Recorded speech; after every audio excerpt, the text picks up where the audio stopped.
The namesake of the Torah portion for this morning, the parsha of course being Pinchas, represents a story that is complicated, violent, painful.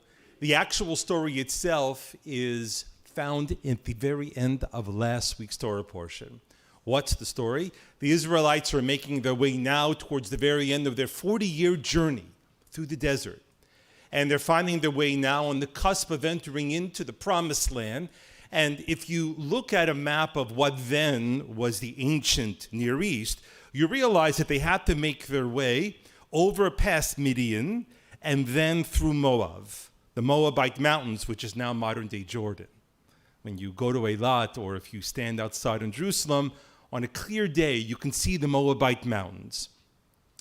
And as they made their way there, the Torah then tells us last week that the Israelite men began cavorting with the Moabite and Midianite women, and then one of the members of the people of Israel, his name is Pinchas, sees that one of the leaders, in this case it was the tribe of Shimon, his name was Zimri, and that he sees him cavorting with a non-Jewish woman, and he takes a spear in his hand and he kills him.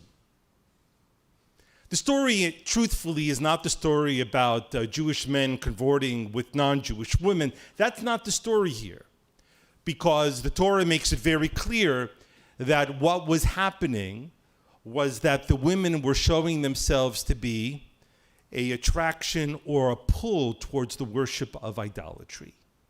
It's not at all unusual, if I can say, that in the ancient world that sexual rites and activities surrounded pagan worship. I'm sure you've read about this. It's very, very common, the associations of them, fertility, both human fertility and agricultural fertility. You can begin to see some of the connections here.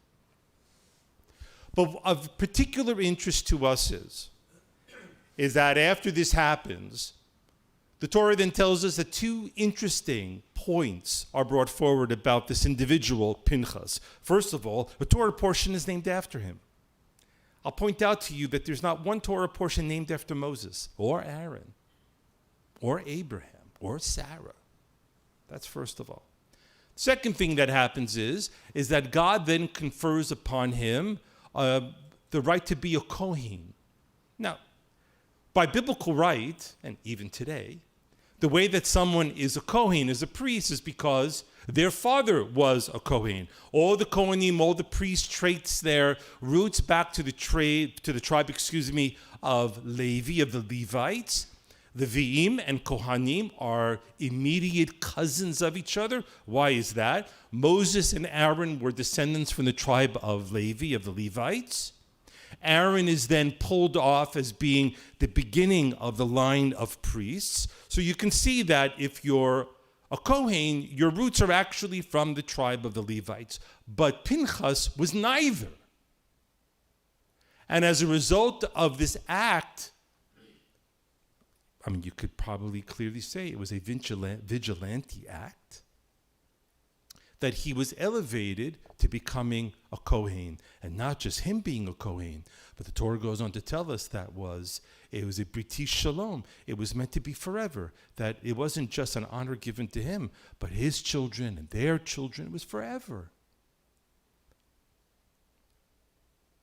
But what's interesting for us is that counterbalancing what appears to be this laudatory aggrandizement of what Pinchas did. And let's just talk about it again. He sees this act taking place between this leader of the tribe of Shimon and this non-Jewish woman and idolatry. He grabs a spear and he murders them both.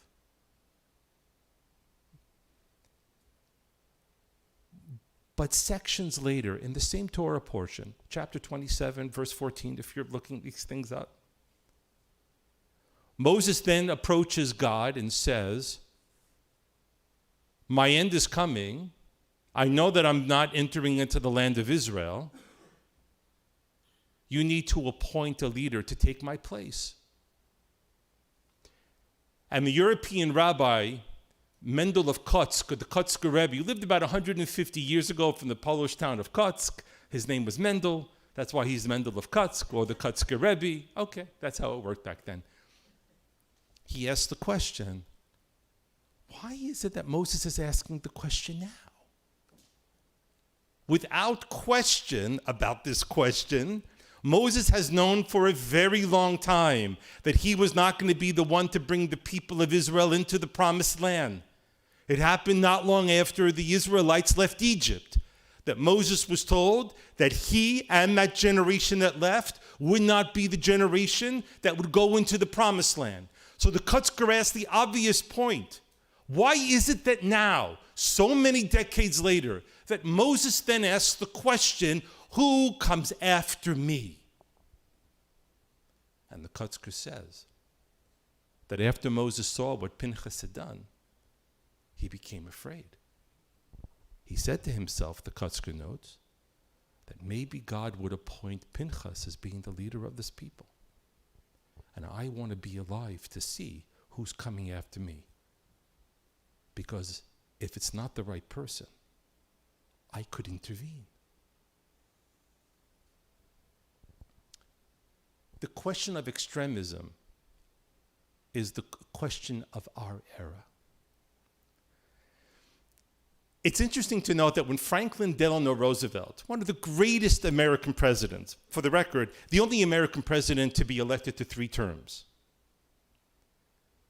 when he launched his radical socioeconomic program to bring the United States out of the Depression, it was called the New Deal.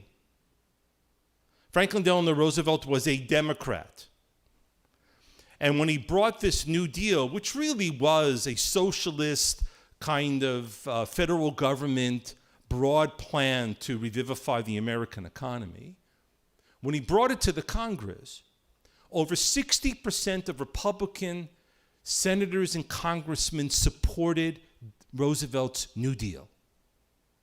A few decades later, when Lyndon Johnson, who was the vice president of John Kennedy, and then when Kennedy was assassinated, he filled out the remaining year and a half of his term and then was elected himself, advanced a broad social welfare program called, in 1967, called the Great Society.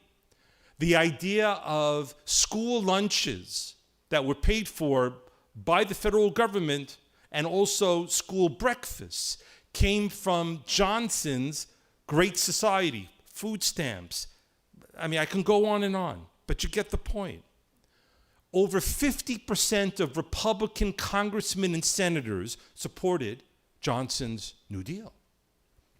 In 2012, if I'm getting my numbers correct, Barack Obama brings forth the idea of universal health care, what we call now Obamacare. And what does Barack Obama base his universal health care program on? Not what he would like to see, and not what he imagines the liberal wing of the American political system would be. He took almost verbatim the medical program, the universal medical program that had been used in Massachusetts, designed by Mitt Romney, a Republican senator who at that point was governor of the state of Massachusetts. How many Republicans do you think supported Barack Obama's Obamacare? 0%. What happened? Part of the point is, I think, I haven't finished thinking of this all through, so I'm test bedding this, you're my guinea pigs. But I think what happened was, and I heard an Israeli historian talk about this, is that we have moved, I'm going to use the Hebrew, but you'll get it, I promise.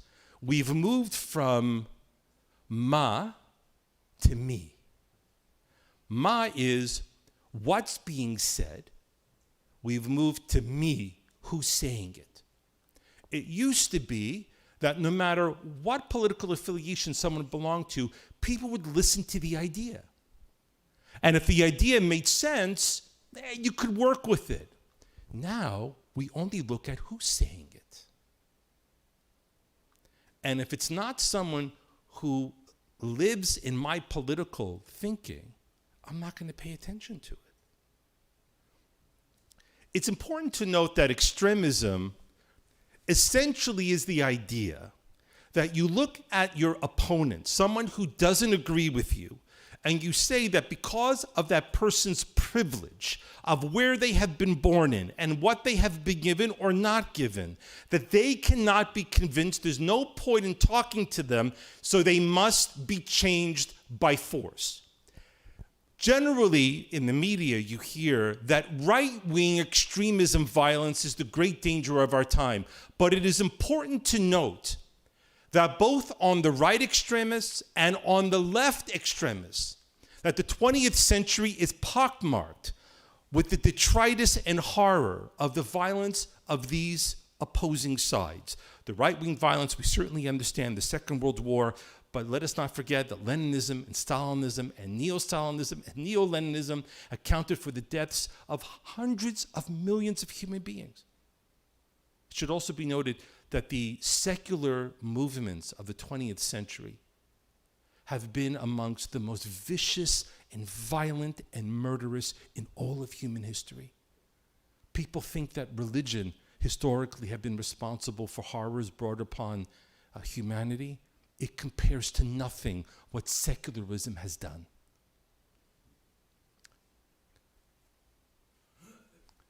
But it's also important to note that perhaps the most successful social engineering movement, the most successful, to the best of my knowledge, I read an article by Yuval Noah Harari. He makes this point. He says that to the best of his knowledge, that there have been no assassinations, no mass violence, no attacks, no terrorism. It was feminism. He goes, it is the most successful social movement of the 20th century, which proves the point, if I could say, that in order to create social change in the world, you don't have to be violent. And you don't have to destroy the other side that doesn't agree with you. There's a way of creating change, of making the world a better place for all people. If you're white or you're orange or you're purple, or if you're a man or you're a woman, whatever you are, there are ways of making the world better for everyone that doesn't include making and heaping piles of dead bodies everywhere, or blowing up buildings, or spray painting things, or hurling the most horrific kinds of vitriol and rancor against the people who you think don't agree with you.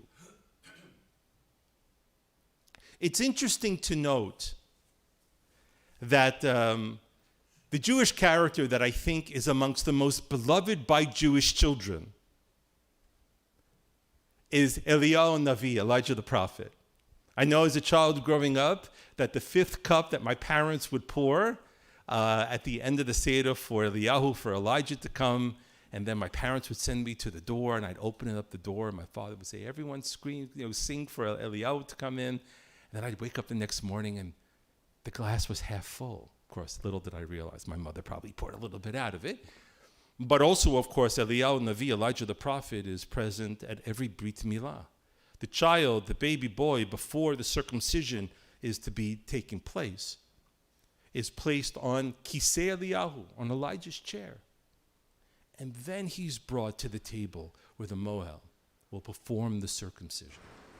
And the ancient rabbis asked the question, why is Eliyahu, Elijah, at these two great moments in Jewish life, Pesach, the beginning of the Jewish people, and a Brit Milah, which is the story of the regeneration of the Jewish people. And that is because if you know the story of Elijah, of Eliyahu, he was an angry, bitter man who, at the end of the book of Kings, turns to God and says that this people, us, are a waste of time. Be done with them. So the ancient rabbis say that because Elijah was prepared to give up on the Jewish people, he's forced to come to the two moments where the Israelites, where the Jews, reaffirm our commitment to our existence. Moses knew this, that extremists are not the people who can run a people.